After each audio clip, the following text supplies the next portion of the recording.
Good morning, everybody. I, Dr. Amandeep, welcome you all. दोस्तों, आज का जो हमारा टॉपिक है वो है कैपिटल स्ट्रक्चर। इससे पहले हमने लीवरेज चैप्टर डिस्कस किया था। तो आज हम लोग कैपिटल स्ट्रक्चर क्या है, इम्पोर्टेंस क्या है और व्हाट आर द फैक्टर्स जो कैपिटल स्ट्रक्चर को डिटरमाइन करते हैं वो डिस्कस करेंगे। आज का ये जो पर्टिकुलर लेक्चर है ये थ्योरेटिकल लेक्चर रहेगा। तो इसमें से एक जो फैक्टर्स हैं उसमें बहुत ज़्यादा चांसेस हैं कि वो 14 मार्क्स में आपको क्वेश्चन मिल सकते हैं। तो दो students who are more inclined to theoretical part, they should attend this lecture, listen to this lecture. So capital structure का मीनिंग क्या है वो हम एक बार डिस्कस कर लेते हैं। दोस्तों, कैपिटल स्ट्रक्चर के नाम से पता लग रहा है कि जो आपकी बैलेंस शीट होती है, जो आपकी बैलेंस शीट है, इधर लेफ्ट साइड में जो आपकी लायबिलिटीज आती हैं, इधर आप अपनी कैपिटल दिखाते हो। इसमें इक्विटी शेयर हो गया, प्रेफरेंस शेयर हो गया, डिवेंचर्स हो गए, रिटेन्ड अर्निंग हो गई, रिजर्व एंड सरप्लस। तो ये जो लेफ्ट साइड का आपका स्ट्रक्चर है कैपिटल का, उसको हम बोलते हैं capital structure. So what is the structure of the total capital? तो आपकी जो टोटल कैपिटल है इसका स्ट्रक्चर क्या होगा? That is known as structure. Means कि स्ट्रक्चर वर्ड से आप क्या समझते हो? The proportion of different long term sources. जो आपके लॉन्ग टर्म सोर्सेज हैं फाइनेंस के, जैसे आपकी इक्विटी हो गई, डिवेंचर हो गया, प्रेफरेंस शेयर्स हो गए, लोन फ्रॉम फाइनेंशियल इंस्टीट्यूशंस हो गए। तो इसका रेशो क्या है? इक्विटी आपने कितने परसेंट लिया है, डिवेंचर कितना है, प्रेफरेंस शेयर कितना है, लोन कितना लिया है। तो ये जो लॉन्ग टर्म सोर्सेज का जो रेशो है उसको हम कैपिटल स्ट्रक्चर बोलते हैं। मीनिंग देखिए, बड़े सिंपल शब्दों में मैंने आपको बता दिया है, बुक के अंदर भी आपको सेम यही मीनिंग मिल रहा है। Capital structure refers to proportion between various long term sources of finance in total capital of the firm। Firm की जो टोटल कैपिटल है उसका प्रोपोर्शन क्या है? प्रोपोर्शन मीन्स जो वेरियस लॉन्ग टर्म सोर्सेज हैं, इक्विटी है, डेब्ट है, प्रेफरेंस शेयर है, लोन है, इसका रेशो क्या है? What is the ratio of the long term sources of finance. Capital structure जो है वो काफी इंपॉर्टेंट है, क्योंकि आपको पता है कि आपके पास जो फंड्स होते हैं कैपिटल के तौर पे वो दो तरीके के होते हैं। एक तो आपका प्रोप्राइटर फंड और एक आपका बोरोड फंड। देखिए, प्रोप्राइटर फंड जो होता है वो आपने खुद ने कितने पैसे लगाए हैं, और बोरोड फंड में क्या आता है कि आपने लॉन्ग टर्म डेट या लोन कहाँ से लिया है। प्रोप्राइटर फंड की शेयर होल्डर्स ने खुद के पैसे क्या लगाए हैं? Equity capital, preference share capital और रिजर्व एंड सरप्लस जो आपके पास पड़े। तो अब बात ये आती है कि ये जो सोर्सेज हैं, अलग अलग सोर्सेज जो हैं, ये डिफरेंट टर्म्स के ऊपर आपको मिलते हैं। इनका रिस्क और इनकी कॉस्ट जो होती है वो अलग अलग होती है। कुछ सोर्सेज जो होते हैं वो कम कॉस्टली होते हैं बट रिस्की ज्यादा होते हैं। अगर आप देखें तो बोरोड फंड जो है वो कॉस्ट इनकी कम होती है बट रिस्क इनमें ज्यादा होता है। अब आप पूछोगे कैसे? तो बोरोड फंड आपको लेस इंटरेस्ट रेट पे मिल जाते हैं in comparison to equity capital पे जो आपको डिविडेंड देना पड़ रहा है। बट ये रिस्की क्यों है? रिस्क इनके अंदर इसलिए होता है क्योंकि अगर आप इंटरेस्ट पे नहीं करोगे तो जो इन्होंने आपको फंड दिया है they can move to court. आपको वो लिक्विडेट भी करवा सकते हैं और आपको उनको पेमेंट करनी ही पड़ेगी, प्रॉफिट चाहे हो या ना हो। उसी तरह प्रोप्राइटर फंड या इक्विटी शेयर की बात करें, इक्विटी कैपिटल की, तो रिस्क इनमें कम होता है और कॉस्ट इनकी ज्यादा होती है। कॉस्ट ज्यादा होने का मतलब है कि जितने भी प्रॉफिट आपको लास्ट में बचेंगे इंटरेस्ट और टैक्स देने के बाद, वो सारे के सारे इक्विटी कैपिटल को जाते हैं, शेयर होल्डर्स को। रिस्क इसमें कम होता है क्योंकि अगर आप प्रॉफिट नहीं भी इनको पे करते डिविडेंड के तौर पे तो ये कोर्ट में नहीं जा सकते। That is the main point. तो अब बात ये आती है कि बीच का जो पॉइंट रह गया प्रेफरेंस शेयर, इसमें रिस्क और रिटर्न दोनों जो है वो बीच की होती हैं, क्योंकि जो परसेंटेज में आपको देना है वो कॉस्ट का पार्ट है वो रिस्क का पार्ट है, वो आपको देना ही पड़ेगा। कुछ इसमें रिस्क भी होता है, 2 साल तक आप रुक सकते हो, नहीं दे पाओगे कोई दिक्कत नहीं है। कॉस्ट इनकी इक्विटी और बोरोड फंड के बीच में होती है, क्योंकि इनको एक फिक्स तौर पे देना होता है, आपको एक्स्ट्रा नहीं देना होता। अब बात ये आती है कि कैपिटल स्ट्रक्चर जो है उसको हम डिजाइन करते हैं। अब हम बैक में आ गए, we are designing the capital structure, deciding the proportion. Proportion decide करने का मतलब कि कितने कितने परसेंटेज आपको debt, equity, preference share, loan लेना चाहिए। ये डिजाइन करना एक बहुत ही कॉम्प्लेक्स और क्वालिटेटिव प्रोसेस है। इसमें बहुत सारे फैक्टर्स को आपको ध्यान में रखना होता है। कुछ थ्योरीज भी इसके अंदर हैं, कौन सी थ्योरी आप फॉलो करते हो। बहुत सारे फैक्टर्स इसमें काम करते हैं, इंटरनल और एक्सटर्नल फैक्टर। और ये एक क्वालिटेटिव प्रोसेस है जिसको कि ज़्यादा जो फाइनेंस की स्टडी करते हैं, जो लोग फाइनेंशियल एनालिस्ट होते हैं, वो इसको देखते हैं और फिर एक कैपिटल स्ट्रक्चर डिजाइन करते हैं। तो अब बात ये आती है कि आपको कौन सा कैपिटल स्ट्रक्चर डिसाइड करना चाहिए। डिसाइड करने का मीनिंग ये है कि प्रोपोर्शन क्या होगा, ये कैसे डिसाइड होगा और कितना प्रोपोर्शन लेना चाहिए। अब आप जो है ऐसा प्रोपोर्शन डिसाइड करोगे जिसमें आपकी रिस्क जो है वो कम से कम हो, मिनिमम रिस्क जो है वो मिनिमम हो, रिटर्न जो है वो मैक्सिमम हो, इसके अलावा कॉस्ट जो है वो भी मिनिमम हो। कहने का मतलब है कॉस्ट और रिस्क जहां पे मिनिमम हो और रिटर्न जहां पे मैक्सिमम हो, ऐसा प्रोपोर्शन हमें चूज करना चाहिए। इसको चूज करने के लिए आपको बहुत सारे फैक्टर्स को भी देखना होता है। इसको चूज करने के लिए आपको कुछ थ्योरीज को भी स्टडी करना होता है कि आप कौन सी थ्योरी को लेकर चल रहे हो। बहुत सारी चीजों को स्टडी करने के बाद हम क्या करते हैं, एक कैपिटल स्ट्रक्चर डिसाइड करते हैं। तो इट मीन्स फाइनेंशियल मैनेजर को कैपिटल स्ट्रक्चर डिसीजन लेते टाइम ये डिसाइड करना होता है कि इक्विटी शेयर कैपिटल कितने इश्यू करे, प्रेफरेंस शेयर कैपिटल कितना इश्यू करे और डेट कितना इश्यू करे।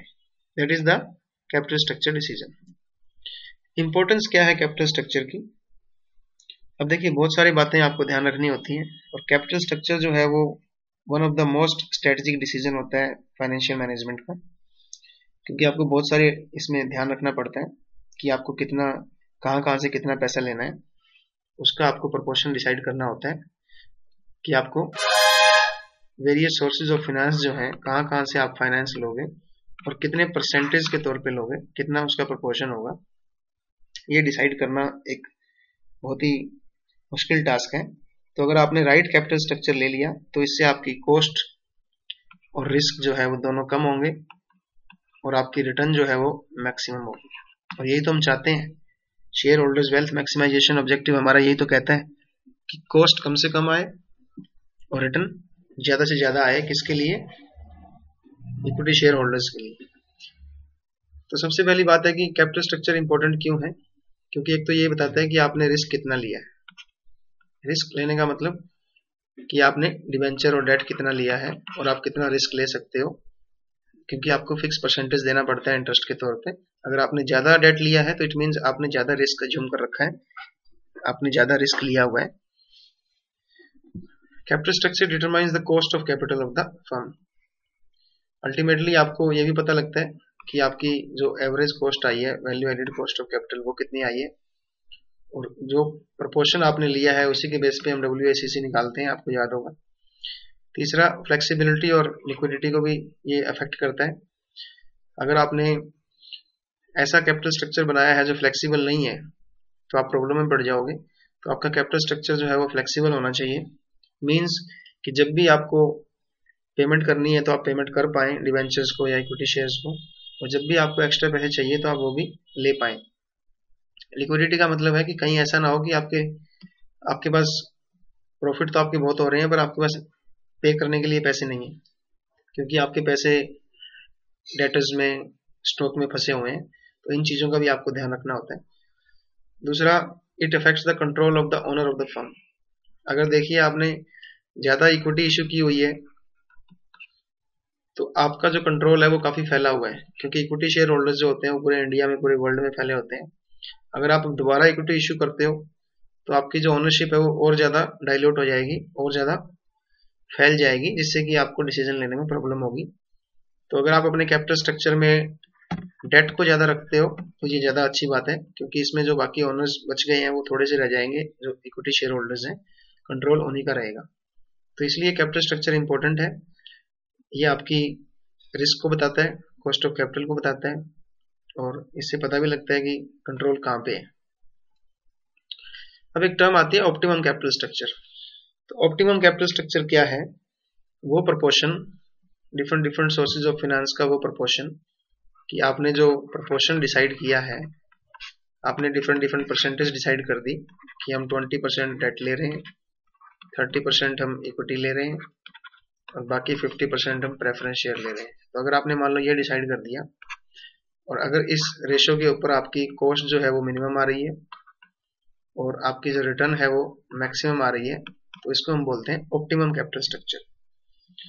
तो आप कह सकते हो कि ऑप्टिमम कैपिटल स्ट्रक्चर क्या होता है। मैं इसको क्लियर कर देता हूँ एक बार।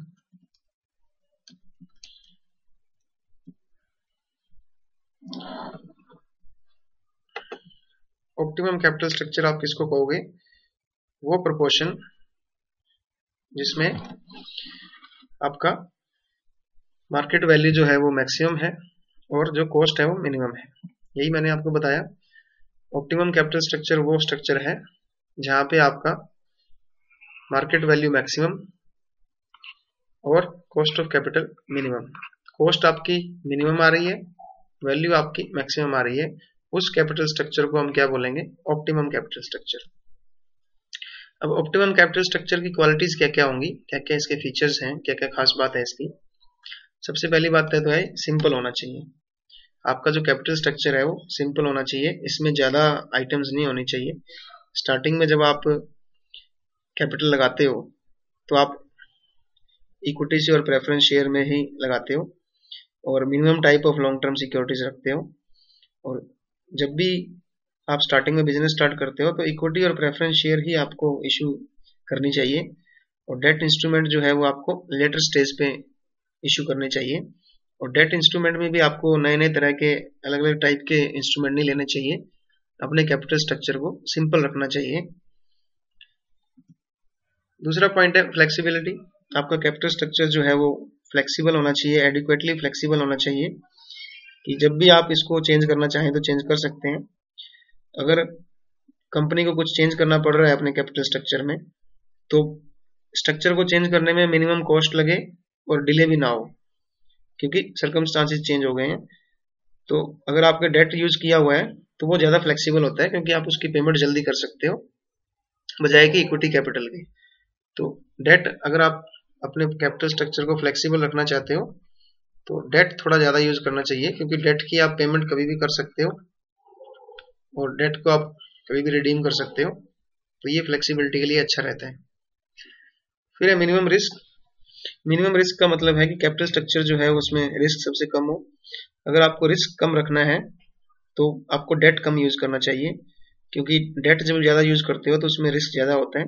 अगर आप डेट के ऊपर पेमेंट नहीं कर पाओगे इंटरेस्ट की, चाहे आपको प्रॉफिट हो रहा है या नहीं हो रहा है, पेमेंट तो करनी पड़ेगी आपको। तो डेट थोड़ा कम यूज करना चाहिए अगर आपको रिस्क कम रखना है। तो डेट का इतना यूज करो कि ज्यादा रिस्क ना बढ़े आपके ऊपर। हालांकि ठीक है, डेट आपको कुछ प्रॉफिट भी देता है, क्योंकि डेट के ऊपर आपको कम इंटरेस्ट देना पड़ता है, बट फिर भी एक बियॉन्ड लेवल आपको डेट ज्यादा यूज नहीं करना चाहिए। मिनिमम रिस्क हो, मिनिमम कॉस्ट ऑफ कैपिटल हो। कॉस्ट ऑफ कैपिटल भी इस ऑप्टिमम कैपिटल स्ट्रक्चर में सबसे कम आनी चाहिए। तो कॉस्ट ऑफ कैपिटल का मतलब क्या है कि आप जो इंटरेस्ट देते हो या डिविडेंड देते हो वो कितना आ रहा है। तो डेट जो होता है वो थोड़ा सा सस्ता पड़ता है आपको in comparison to equity capital, क्योंकि रेट ऑफ इंटरेस्ट जो होता है डेट के ऊपर वो थोड़ा सा कम होता है। और दूसरी बात ये है कि आपको इसके ऊपर टैक्स की डिडक्शन भी मिलती है डेट के ऊपर। तो प्रेफरेंस शेयर जो है वो दोनों के बीच का काम करता है, वो उसमें कॉस्ट भी आपको ठीक पड़ती है और रिस्क भी थोड़ा ठीक होता है। तो ऑप्टिमम कैपिटल स्ट्रक्चर जो होगा उसमें डेट जरूर शामिल होगा, तभी कॉस्ट मिनिमम आएगी। तो ऐसा कैपिटल स्ट्रक्चर होना चाहिए जिसमें कि डेट का इतना यूज हो कि डेट के यूज के कारण कॉस्ट ऑफ कैपिटल कम आती है, क्योंकि डेट आपको हमेशा सस्ता होता है। अगर आपको याद हो, cost of debt is equal less than cost of equity. इसके बाद सफिशिएंट लिक्विडिटी, ये पॉइंट हम पहले भी कर चुके हैं। लिक्विडिटी का मतलब दो तरह का मतलब होता है लिक्विडिटी का। एक तो ये है कि आप जब भी आपको कोई पेमेंट करनी है तो उसके लिए आपके पास पैसे होने चाहिए, और दूसरा इसको ये भी कहते हैं कि आपकी इतनी एबिलिटी होनी चाहिए कि आप इंटरेस्ट वगैरह की पेमेंट, प्रिंसिपल की पेमेंट टाइम पे कर पाएं। तो अगर आप जो आपका जैसे वेजेस देनी है, आपने जो भी खर्चे हैं आपके डेली के, अगर आप उनको पूरा कर पा रहे हो, प्रिंसिपल अगर आप ढंग से पे कर पा रहे हो, इसके अलावा अगर आप इंटरेस्ट भी पे कर पाते हो टाइम पे, तो इट इज कॉल्ड लिक्विडिटी। तो अगर आप इंटरेस्ट और प्रिंसिपल अमाउंट पे कर पाते हो एडवर्स कंडीशंस के अंदर भी, इसका मतलब आपकी लिक्विडिटी ठीक है।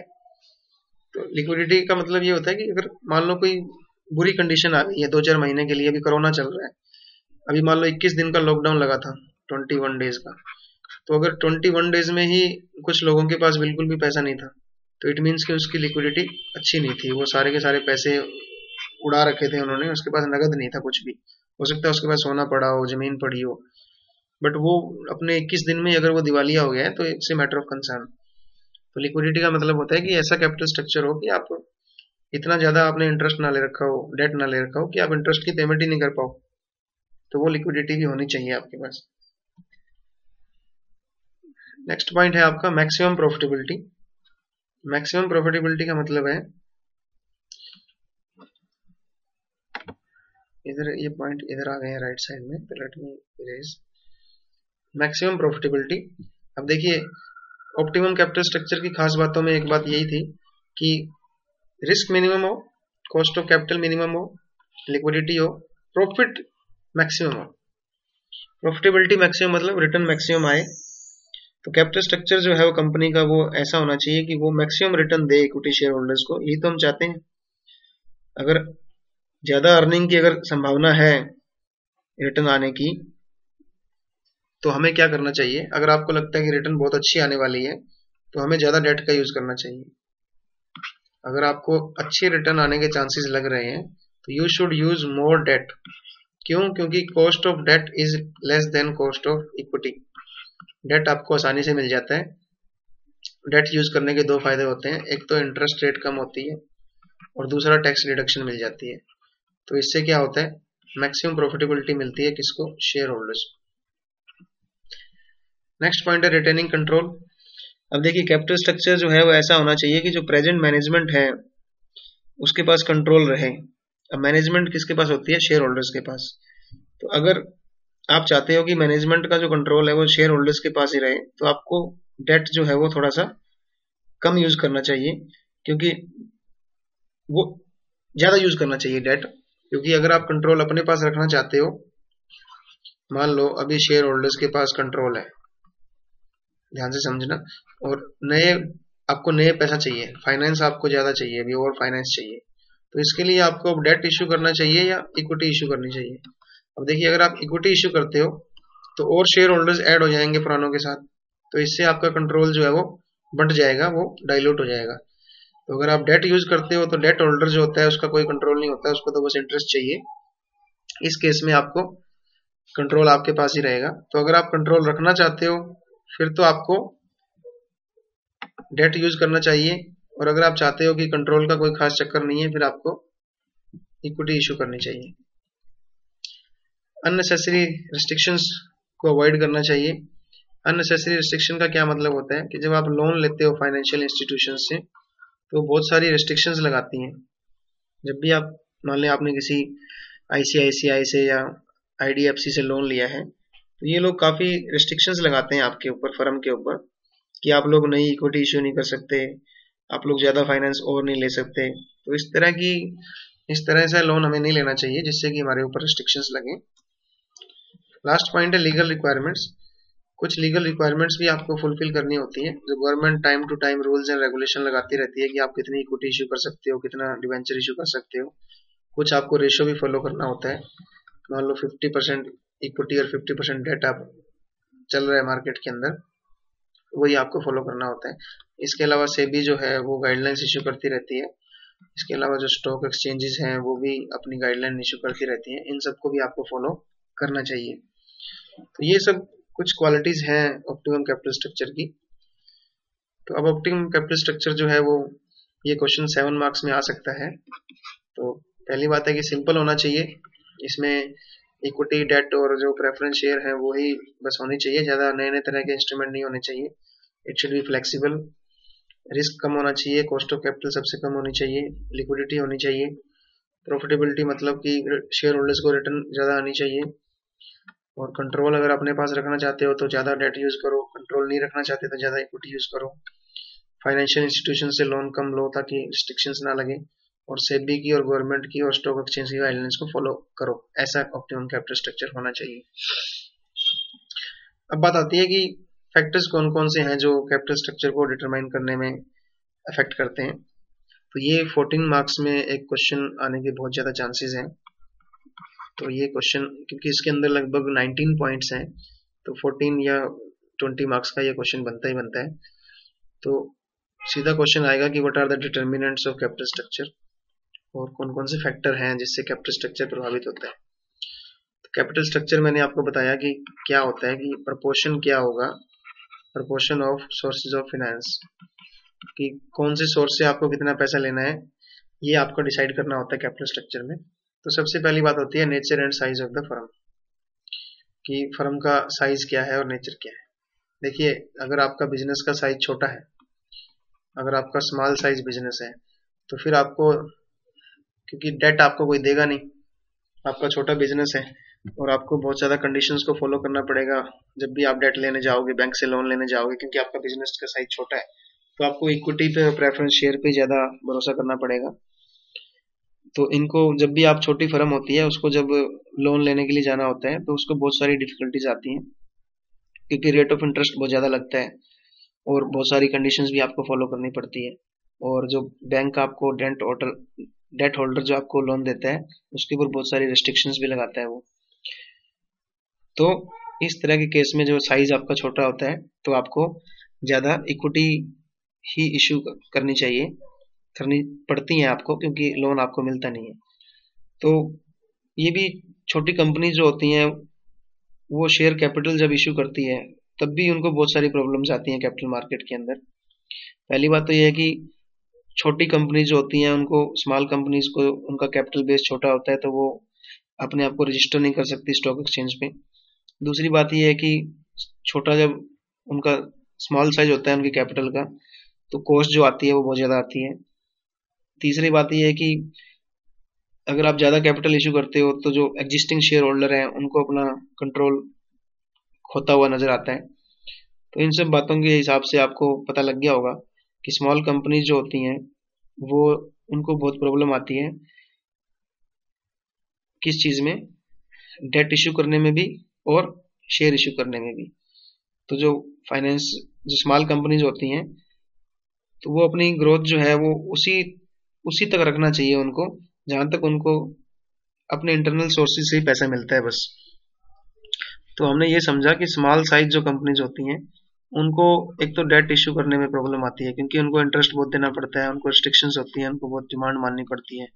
अगर वो इक्विटी भी इशू करती है तो इक्विटी में भी प्रॉब्लम आती है, क्योंकि स्टॉक एक्सचेंज में वो रजिस्टर नहीं होती, क्योंकि उनको जो एग्जिस्टिंग शेयर होल्डर है उनको डर होता है। तो ये जो स्मॉल साइज की फर्म होती हैं इनको इंटरनल सोर्सेज से ही पैसा इकट्ठा करना चाहिए। इंटरनल सोर्सेज मतलब अपने अंदर के सोर्सेज से ही इनको पैसा मिलता है, तो इस बात का इनको ध्यान रखना चाहिए। और अगर बिजनेस का साइज बड़ा है तो ये जो कंपनियां हैं ये डेट भी ले सकती हैं और इक्विटी भी इशू कर सकती हैं, क्योंकि उनको कोई प्रॉब्लम नहीं आएगी।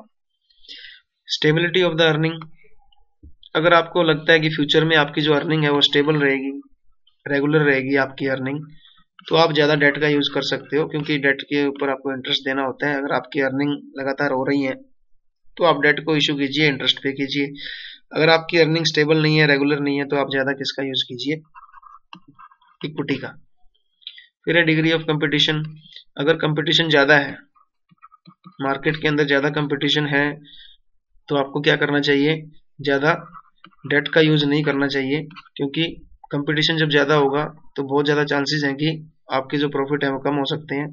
तो डेट के ऊपर आपको इंटरेस्ट देना पड़ता है, अब उसके चांसेस कम हो जाएंगे कि आपकी रेगुलर इनकम रहेगी, क्योंकि कंपटीशन ज़्यादा है। तो उस केस में आपको ज़्यादा इक्विटी का यूज़ करना चाहिए जब कंपटीशन ज़्यादा हो। कंपटीशन अगर कम है तो आपकी इनकम जो है वो रेगुलर रहेगी, ज़्यादा प्रॉफिट होंगे आपको, फिर आप ज़्यादा डेट का यूज़ कर सकते हो। तो इस बात पे भी डिपेंड करता है कि डेट कितना यूज़ करें और इक्विटी कितनी यूज़ करें कंपटीशन के हिसाब से। Stages of life cycle of the firm. अब पॉइंट ये आता है कि आपकी जो कंपनी है उसका लाइफ साइकिल क्या चल रहा है। मार्केटिंग में आपने पढ़ा होगा 4 स्टेजेस होती है। इंट्रोडक्शन स्टेज हो गई, ग्रोथ हो गई, मैच्योरिटी हो गई और डिक्लाइन। ये 4 स्टेजेस होती हैं किसी भी प्रोडक्ट की।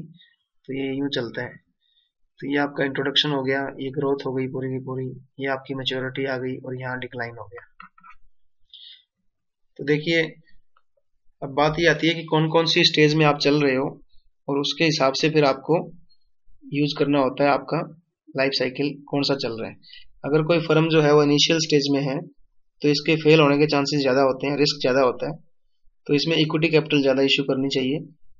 और अगर ये मैच्योरिटी स्टेज में और ग्रोथ स्टेज में आ गई है जहाँ पे इसके प्रॉफिट बढ़ गए हैं और इसके फेल होने के चांसेस कम हैं, तो फिर इसको ज़्यादा किसका यूज़ करना चाहिए, डिवेंचर का यूज़ करना चाहिए। और जब फर्म ग्रोथ में उसके बाद मैच्योरिटी में पहुंच गई है तब इसको ज़्यादा लॉन्ग टर्म डेट का यूज़ करना चाहिए। स्टार्टिंग में जब इंट्रोडक्शन स्टेज में है, अभी बिजनेस स्टार्ट ही हुआ है, तब कम डेट का यूज़ करना चाहिए। इसके बाद है interest coverage ratio. Interest coverage ratio क्या कहता है कि आपका ये एक रेशियो होता है। इस रेशियो को आप किस फार्मूले से देख सकते हो कि आपका टोटल जो है EBIT कितना है, earning before interest and tax कितना है, और आपके टोटल फिक्स चार्जेस कितने हैं। इसको हम कहते हैं फिक्स इंटरेस्ट चार्जेस, कि आपने इंटरेस्ट कितना देना है। तो इंटरेस्ट और टैक्स देने से पहले आपकी EBIT मान लो 1 लाख है और आपने 10,000 का इंटरेस्ट देना होता है फिक्स, तो आपका इंटरेस्ट कवरेज रेशियो कितना आ गया, 10। इसका मतलब आप 10 गुना तक आप इंटरेस्ट कवर कर सकते हो अपने प्रॉफिट से। तो ये एक अच्छी कंडीशन है। जितना इंटरेस्ट कवरेज रेशियो आपका ज़्यादा होगा उतना ही ज़्यादा आप क्या कर सकते हो, डेट यूज कर सकते हो, और जितना ये कम होगा उतना ही कम आपको डेट यूज करना चाहिए क्योंकि आप उसको पे नहीं कर पाओगे। फिर बात आती है cash flow ability of the firm, कि फर्म की जो कैश फ्लो एबिलिटी कैसी है, फर्म की लिक्विडिटी कैसी है। कई बार ऐसा होता है कि फर्म का जो इंटरेस्ट कवरेज रेशियो है वो तो बहुत ज़्यादा हाई होता है, बट इसके पास कैश नहीं होता देने के लिए, क्योंकि इंटरेस्ट देने के लिए पैसा नहीं है। क्यों? क्योंकि इसका पैसा जो है वो इसमें फंसा हुआ है, डिबेंचर्स, ये जो डेटर्स हैं, आपकी जो इन्वेंट्री में फंसा हुआ है, आपने समटाइम कुछ फिक्स एसेट परचेज कर ली उसमें फंसा हुआ है। तो जब भी एक कंपनी एडिशनल डेट लेने की सोचती है तो इसको देखना चाहिए कि फ्यूचर में कैश फ्लो कितना होने वाला है। अगर आपके पास कैश फ्लो की प्रॉब्लम है तो आप डेट इशू मत कीजिए, क्योंकि डेट के ऊपर आपको इंटरेस्ट देना पड़ेगा और इंटरेस्ट कैश में देना होता है ना। तो अगर आपके लार्जर इनफ्लो होने वाले हैं, आपको लग रहा है कि कैश इनफ्लो हमारा फ्यूचर में अच्छा होने वाला है, तो आप अपने कैपिटल स्ट्रक्चर में डेट ज़्यादा रख सकते हो। अगर आपको लगता है कि हमारे कैश फ्लो ज़्यादा नहीं होने वाले, हमारे जो कैश फ्लो हैं वो डेटर्स में, इन्वेंट्री में फंसे हुए हैं, फिर आपको डेट ज़्यादा यूज नहीं करना चाहिए। उसके बाद है cost of capital. Cost of capital की अगर हम बात करें तो अलग अलग सोर्सेज से जो आपको पैसा मिलता है उसकी कॉस्ट अलग अलग होती है, और इन सबको हम जब कंबाइन करते हैं तो वो हमारी कॉस्ट ऑफ कैपिटल मिनिमम आनी चाहिए, और जो रिस्क होता है वो भी मैनेजेबल होना चाहिए। तो कॉस्ट ऑफ कैपिटल की जब हम बात करते हैं तो डेट जो होता है वो थोड़ा सा सस्ता पड़ता है, किससे, इक्विटी से। वो आपको पहले भी बताया था मैंने, क्योंकि डेट के ऊपर आपको इंटरेस्ट रेट जो होती है वो बहुत कम रेट में आपको मिल जाता है, 6-7% पे।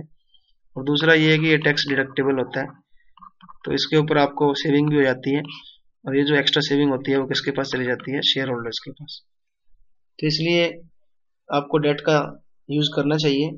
डेट हमेशा आप यूज करोगे तो आपको लीवरेज मिलेगा, फाइनेंशियल लीवरेज हमने देखा था। ट्रेडिंग ऑन इक्विटी होगा, वो जो एक्स्ट्रा प्रॉफिट आपको जो बनता है टैक्स इंटरेस्ट देने के बाद, वो किसके पास चला जाता है, इक्विटी शेयर होल्डर के पास। तो फिर बात कहने की ये है कि डेट जो होता है वो, डेट जो आपका होता है वो एक चीप सोर्स है और उसको हमेशा यूज करना चाहिए एक पर्टिकुलर लिमिट तक। और प्रेफरेंस शेयर जो है वो भी डेट और इक्विटी के बीच में लाई करती है, तो इसको भी हमें यूज करना चाहिए एक लिमिट तक। फिर बात आती है कॉर्पोरेट टैक्स की। रेट ऑफ कॉर्पोरेट टैक्स क्या है? अब देखिए, आपको पता है कि जब आप डेट यूज करते हो तो डेट के ऊपर जो आपको इंटरेस्ट कम देना पड़ता है, और दूसरा बड़ा फायदा क्या होता है कि आपको जो टैक्स डिडक्शन है वो मिल जाती है। तो जितनी ज्यादा टैक्स डिडक्शन आपको मिलेगी, जितना ज्यादा टैक्स होगा उतनी ही आपको टैक्स की सेविंग हो रही है, आपका प्रॉफिट ज्यादा हो रहा है, और उतना ही फायदा किसको हो रहा है? इक्विटी शेयर होल्डर्स को। तो जितना ज्यादा कॉर्पोरेट टैक्स होगा उतना ही फायदा इक्विटी शेयर होल्डर को होगा, क्योंकि ये जो टैक्स है आपका, ये डेट के ऊपर जो डिडक्शन है वो आपको मिल जाएगी, उतना ही आपको एक्स्ट्रा फायदा होता चला जाएगा। फिर बात आती है कंट्रोल की। अगर जो मैनेजमेंट है वो मैनेजमेंट किसके हाथ में होती है? शेयर होल्डर्स के हाथ में। अगर शेयर होल्डर अपना कंट्रोल रिटेन करना चाहते हैं, कंट्रोल बना के रखना चाहते हैं, फिर तो उनको ज्यादा डेट यूज करना चाहिए, क्योंकि डेट यूज करोगे नए शेयर होल्डर नहीं आएंगे, पुराने शेयर होल्डर के हाथ में पावर रहेगी। और अगर मैनेजमेंट कह रही है कि हमें कोई दिक्कत नहीं है, नए शेयर इशू कर लो, तो नए शेयर होल्डर पुराने शेयर होल्डर के साथ मिलके आपस में पावर बांट लेंगे, उनकी जो शेयर होल्डर की जो कंट्रोल है वो डाइल्यूट हो जाएगा। तो ये डिपेंड करता है कि मैनेजमेंट क्या चाहती है। अब बात ये भी आती है कि अगर ज्यादा आपने डेट इशू कर दिया तो वो जो आपको इंटरेस्ट पेइंग कैपेसिटी है वो भी आपकी खतरे में आ जाएगी। तो वो फिर लेंडर जो है, जो आपके डिबेंचर होल्डर हैं, वो एसेट खा जाएंगे, वो कोर्ट में चले जाएंगे। तो आप थोड़ा बहुत कंट्रोल करने की सोच रहे थे, वो बिल्कुल ही कंट्रोल चला जाएगा आपका। जब कोर्ट में चली गई बात तो कंट्रोल सारा ही चला जाएगा। हम यही बात डिस्कस कर रहे थे ना कि अगर आप कंट्रोल नहीं खोना चाहते तो डेट इशू कर दो, अगर आप थोड़ा बहुत कंट्रोल बांट सकते हो तो शेयर इशू कर दो, अगर आप बिल्कुल ही कंट्रोल नहीं देना चाहते तो सारा ही डेट इशू कर लो। बट ज्यादा डेट इशू करोगे और मान लो आप इंटरेस्ट पे नहीं कर पाए तो क्या होगा? ये लोग कोर्ट में चले जाएंगे, फिर सारा ही कंट्रोल चला जाएगा आपके हाथ में से। तो थोड़ा बहुत कंट्रोल आपको सेक्रीफाइस करना पड़ेगा, तो थोड़ा बहुत शेयर भी इशू कर देना चाहिए साथ साथ, ताकि आपका कंट्रोल बना रहे, एकदम रिस्क की सिचुएशन ना आए। फिर बात आती है फ्लेक्सिबिलिटी की, कि आपका जो कैपिटल स्ट्रक्चर है उसमें फ्लेक्सिबिलिटी कितनी है। वो फ्लेक्सिबल होना चाहिए कि जब भी आपको अपना चेंज करना पड़ जाए कैपिटल स्ट्रक्चर अकॉर्डिंग टू किसी भी सर्कमस्टांसिस के कारण कम या ज्यादा करना पड़ जाए, तो आप जल्दी कर पाए, उसको कॉस्ट भी कम लगे और टाइम भी कम लगे। मान लो आपने डिवेंचर ज्यादा इशू कर रखे थे, आपने जब डिवेंचर इशू किए वो आपने 16% पे इशू कर दिए, और अब मार्केट में रेट कम हो गया है, वो 12% ही हो गया है, तो आप इनको बेच करके ये इशू कर लो। तो इस तरह से इतना फ्लेक्सिबल होना चाहिए कि आप टाइमली किसी को भी रिडीम कर पाओ और टाइमली किसी को भी परचेज कर पाओ। तो ये रिडीम और परचेज वाला जो काम है वो डेट में बहुत जल्दी होता है। तो अगर आपका डेट थोड़ा ज्यादा होगा तो आप इजीली इसको पे कर पाओगे। तो फ्लेक्सिबिलिटी कब आती है? जब डेट ज्यादा यूज करते हो। कैपिटल मार्केट में क्या कंडीशन चल रही है? नेक्स्ट पॉइंट है कैपिटल मार्केट में कंडीशन क्या चल रही है। अब देखिए, कैपिटल मार्केट के अंदर कंडीशन चेंज होती रहती है, कई बार डिप्रेशन होता है, कई बार बूम होता है। अगर देखिए शेयर मार्केट में डिप्रेशन चल रहा है, शेयर मार्केट डाउन चल रही है, तो उस टाइम आप कंपनी को कभी भी इक्विटी शेयर इशू नहीं करना चाहिए, बल्कि डिवेंचर इशू करने चाहिए, क्योंकि इन्वेस्टर जो है वो सेफ्टी मांग रहे हैं, क्योंकि मार्केट डाउन चल रही है। तो अगर मार्केट आपकी डाउन चल रही है तो उस टाइम आपको डेट इशू करना चाहिए। अगर मार्केट आपकी हाई चल रही है तो उस टाइम आपको इक्विटी इशू करना चाहिए, क्योंकि सारे लोग जो है वो ज्यादा प्रॉफिट कमाना चाहते हैं। तो इस पे भी डिपेंड करता है कि कैपिटल मार्केट में क्या चल रहा है। ट्रेडिंग ऑन इक्विटी, ये कंसेप्ट ऑलरेडी मैं बता चुका हूं कि जब आप फिक्स चार्ज वाली एसेट का यूज करते हो तो उससे, जैसे आपने डिवेंचर इशू किया, तो डिवेंचर के इशू करने से आपके शेयर होल्डर्स को फायदा होता है, क्योंकि डिवेंचर जो है उसके ऊपर आपको फिक्स परसेंटेज देनी होती है। मान लो आपने डिवेंचर इशू कर लिए 10 करोड़ के, और इस 10 करोड़ को इशू करके आपके पास 10 करोड़ रुपए आए, आपने प्रॉफिट कमाया 20%, डिवेंचर होल्डर को आपने दिए 6%, तो ये जो 14% एक्स्ट्रा है ये किसके पास चला जाएगा? शेयर होल्डर के पास। तो अगर आप ज्यादा पैसा कमा सकते हो एसेट के ऊपर, जो आपने पैसे अगर लिए हैं वो ज्यादा प्रॉफिट कमा सकते हो, तो आपको ज्यादा डेट यूज करना चाहिए, और अगर आप कम कमा सकते हो फिर आपको डेट यूज नहीं करना चाहिए। That is called trading on equity. फिर उसके बाद आपके एसेट्स का स्ट्रक्चर।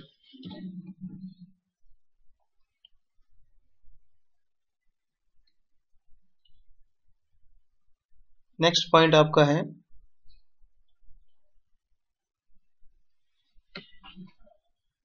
ये पॉइंट नहीं है, ये आपकी बुक में ये पॉइंट नहीं है। पॉइंट जो है वो आपका है legal requirement. Sorry for the disturbance. Legal requirement क्या है? लीगल रिक्वायरमेंट का मतलब है कि गवर्नमेंट जो है वो time to time guideline issue करती है। इसके अलावा सेबी भी गाइडलाइन इशू करती रहती है और स्टॉक एक्सचेंज भी अपना रूल्स एंड रेगुलेशन बनाती है। उसके अकॉर्डिंगली आपको उनको फॉलो करना चाहिए। तो उसके हिसाब से भी आप कैपिटल स्ट्रक्चर को डिजाइन करना पड़ेगा आपको। अगर सेबी ने कुछ रूल बनाया है कि आप इससे ज्यादा इक्विटी इशू नहीं कर सकते तो वो भी रूल आपको मानना पड़ता है।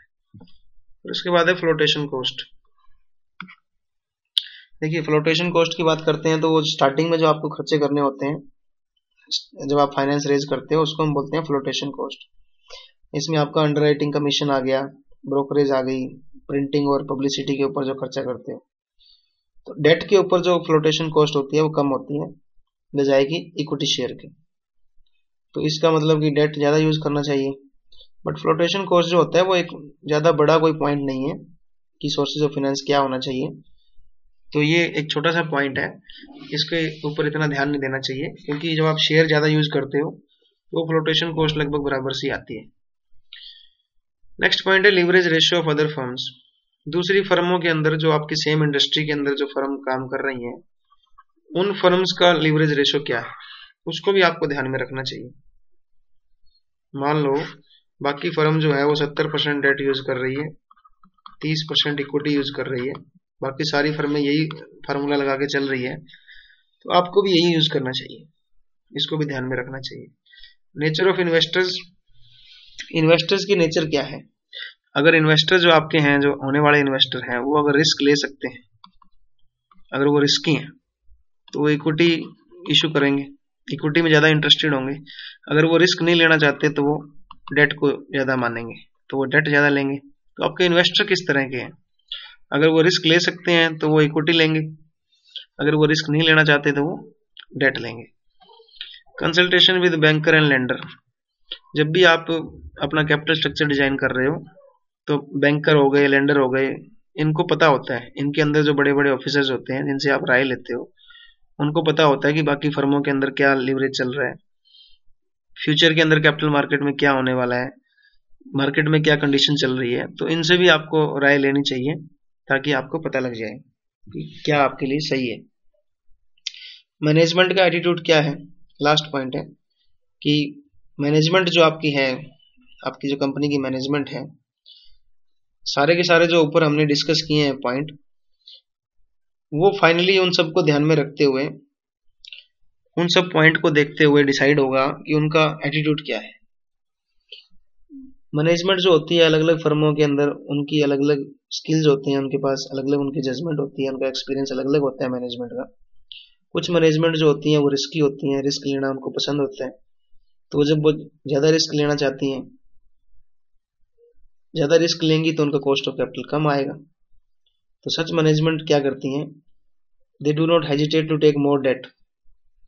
तो उनको पता है अगर वो ज्यादा, मैनेजमेंट का जो एटीट्यूड है अगर वो ज्यादा रिस्की है, उनको अच्छा लगता है रिस्क लेना, तो वो डेट का यूज ज्यादा करते हैं।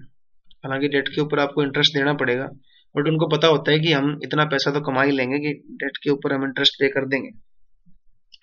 बट अगर जो मैनेजमेंट है उसका एटीट्यूड थोड़ा डरपोक है, वो कंजर्वेटिव है, वो थोड़ा सेफ प्ले करते हैं, तो वो इक्विटी कैपिटल को ज्यादा इशू करते हैं, क्योंकि इक्विटी कैपिटल के ऊपर आपको रिस्क नहीं होता, प्रॉफिट नहीं हो तो भी कोई बात नहीं है। तो ये सब पॉइंट होते हैं जो जब भी आप कैपिटल स्ट्रक्चर को डिजाइन करते हो तो आपको ध्यान में रखना चाहिए। तो ये पॉइंट जो है आपको याद रखने हैं और एक बड़ा क्वेश्चन इसमें से आपको मिलेगा। तो ये बात मैंने आपको बताई है, इन पॉइंट्स को आप याद रखेंगे। अगर किसी भी पॉइंट में कोई दिक्कत है तो आप इसको देख सकते हैं। फिर मैं एक बार रिवाइज कर रहा हूँ। अगर बिजनेस जो है वो उसका साइज अगर छोटा है तो उसको अपने इंटरनल सोर्सेज से ही पैसा लेना चाहिए, क्योंकि उसको डेट में और इक्विटी लेने में बड़ी दिक्कत आएगी। अगर साइज उसका बड़ा है तो उसको डेट और इक्विटी आसानी से मिल जाएंगी। अगर उसकी अर्निंग स्टेबल रहने वाली है तो डेट यूज करो, स्टेबल नहीं रहने वाली तो इक्विटी यूज करो। कंपटीशन ज़्यादा है, कंपटीशन अगर ज़्यादा है तो इसका मतलब चांसेस हैं कि रेगुलेटरी नहीं होगी इनकम में, तो इक्विटी यूज करो। कंपटीशन अगर कम है, खूब चांसेस हैं कि प्रॉफिट होना ही होना है, तो डेट यूज करो। अगर आप स्टार्टिंग में बिजनेस में हो तो डेट कम यूज करो क्योंकि रिस्क है। अगर आप ग्रोथ में और आगे मैच्योरिटी में पहुंच गए हो तो ज़्यादा डेट यूज कर सकते हो। इंटरेस्ट कवरेज रेशियो अगर आपका अच्छा है तो डेट ज़्यादा यूज करो, अदरवाइज इक्विटी यूज करो। अगर आपको लगता है कि फ्यूचर में कैश फ्लो हमारे अच्छे रहने वाले हैं, रेगुलेटरी इसमें होने वाली है, तो ज़्यादा डेट का यूज करो, अदरवाइज इक्विटी का यूज करो। कॉस्ट ऑफ कैपिटल मिनिमम होनी चाहिए। मिनिमम कॉस्ट ऑफ कैपिटल आपको पता है कि जब आप डेट यूज करते हो तब मिनिमम आएगी, क्योंकि डेट की जो कॉस्ट है वो कम होती है किससे, इक्विटी से, क्योंकि डेट के ऊपर आपको इंटरेस्ट कम देना पड़ता है। इसके अलावा आपको जो टैक्स की डिडक्शन है वो भी मिल जाती है। जितना कॉर्पोरेट टैक्स ज़्यादा होगा उतना ही शेयर होल्डर को फायदा होगा, क्योंकि डेट के ऊपर जो हमारी टैक्स की डिडक्शन बच जाती है वो शेयर होल्डर को फायदा मिलता है। अगर शेयर होल्डर ज़्यादा कंट्रोल रखना चाहते हैं बिजनेस के अंदर, पावर में रहना चाहते हैं, तो डेट ज़्यादा यूज करें। अगर कंट्रोल नहीं रखना चाहते हैं तो शेयर ज़्यादा यूज करें। आपका जो कैपिटल स्ट्रक्चर है वो फ्लेक्सिबल होना चाहिए। जब भी आप चाहो पेमेंट कर दो, जब भी आप चाहो एक्स्ट्रा मिल जाए, तो डेट ज़्यादा यूज करना चाहिए। फ्लेक्सिबिलिटी डेट से आती है। कैपिटल मार्केट में अगर डिप्रेशन चल रहा है, मार्केट डाउन चल रही है, तो उस टाइम डिवेंचर इशू करने चाहिए, क्योंकि सिक्योरिटी चाहिए सबको। कैपिटल मार्केट में अगर बूम चल रहा है, मार्केट ऊपर जा रही है, तो इक्विटी यूज करना चाहिए। ट्रेडिंग ऑन इक्विटी, डिवेंचर के ऊपर जब आप डिवेंचर जब ज़्यादा यूज करते हो तो इसको डिवेंचर के ऊपर इंटरेस्ट पे करने के बाद जो एक्स्ट्रा बचता है आपके पास, वो किसका होता है, शेयर होल्डर का। तो अगर आपको लगता है कि किसी भी बिजनेस में अंदर हम ज़्यादा पैसे कमा सकते हैं तो डेट ज़्यादा यूज करो, शेयर होल्डर को फायदा होगा। ये पॉइंट नहीं था, इसको इग्नोर करना। लीगल रिक्वायरमेंट, सेबी की, स्टॉक एक्सचेंज की और गवर्नमेंट की रिक्वायरमेंट को फॉलो करना पड़ेगा आपको, वो भी एक फैक्टर है। फ्लोटेशन कॉस्ट जो है, स्टार्टिंग में जो खर्चे होते हैं वो डेट में कम आते हैं, इक्विटी में ज़्यादा आते हैं, बट फिर भी ये कोई इंपॉर्टेंट पॉइंट नहीं है, क्योंकि फ्लोटेशन कॉस्ट अमाउंट के हिसाब से बहुत कम होती है। दूसरी फर्मों में लीवरेज रेशियो क्या चल रहा है, दूसरी फर्में कितने परसेंटेज डेट यूज कर रही है, कितने परसेंट इक्विटी यूज कर रही है, इसको भी ध्यान में रखो। इन्वेस्टर किस तरीके के हैं, अगर आपके इन्वेस्टर रिस्क ले सकते हैं तो डेट ज़्यादा यूज करो। अगर वो रिस्क नहीं लेना चाहते, अगर वो रिस्क ले सकते हैं तो इक्विटी यूज कर सकते हैं, रिस्क नहीं लेना चाहते तो वो डेट ले सकते हैं। बैंकर जिनसे आपने लेना है, लेंडर, उनसे भी कंसल्ट कर लीजिए। मैनेजमेंट का एटीट्यूड कैसा है, मैनेजमेंट अगर रिस्क लेना चाहती है तो वो ज़्यादा डेट इशू करेगी, मैनेजमेंट अगर रिस्क नहीं लेना चाहती तो वो इक्विटी ज़्यादा यूज करेगी। तो ये सब पॉइंट आपने याद रखने हैं, बहुत ही ईजी पॉइंट है, इसको आप एक्सप्लेन कीजिए, you will get full marks. So thank you so much for listening. All the best.